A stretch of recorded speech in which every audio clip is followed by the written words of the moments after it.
say, hey, this is really something that we can get involved in, I think it's pretty special for this area.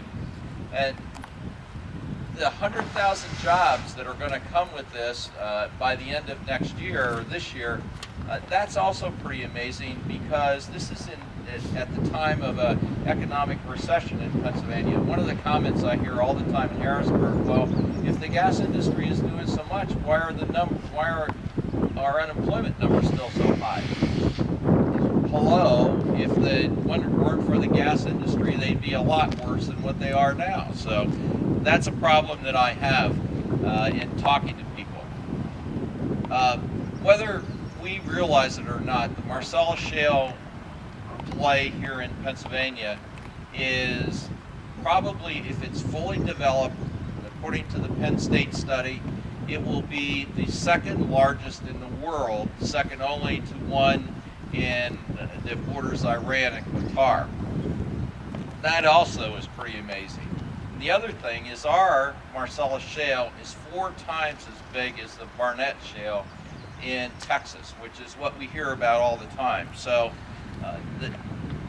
this industry right now will be bringing, the estimates are for 2010, in state and local taxes, they will pay, just in the normal taxes that are paid, that mean personal income tax, sales tax, fuel taxes, and that type of thing, they will contribute about $1 billion to the tax revenues of Pennsylvania. So that's a pretty significant impact on our state.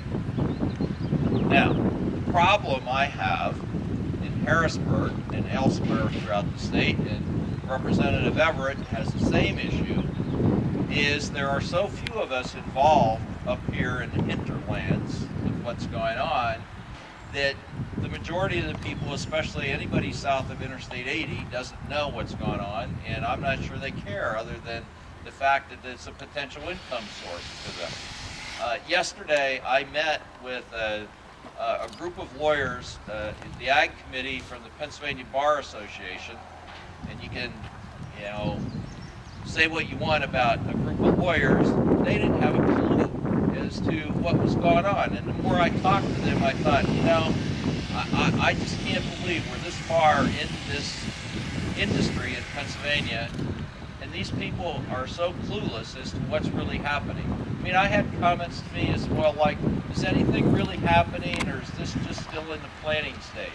Well, I think that this is a good example that things are really happening. So I know that I'm preaching to the choir when I talk about what's going on in the industry, because we all experience it, but it is really happening in Pennsylvania, and the developers here, Brent and Dan, I mean, they deserve a lot of credit for having the foresight to say, we believe what's going on, and what these reports say is going to happen to business in Pennsylvania, and they're risking a lot of their own capital and their own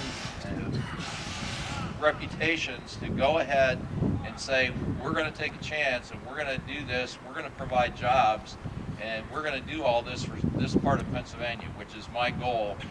I want this industry to thrive, especially in my district here in Pennsylvania. So thanks to them, and thank all of you for coming. Thank you.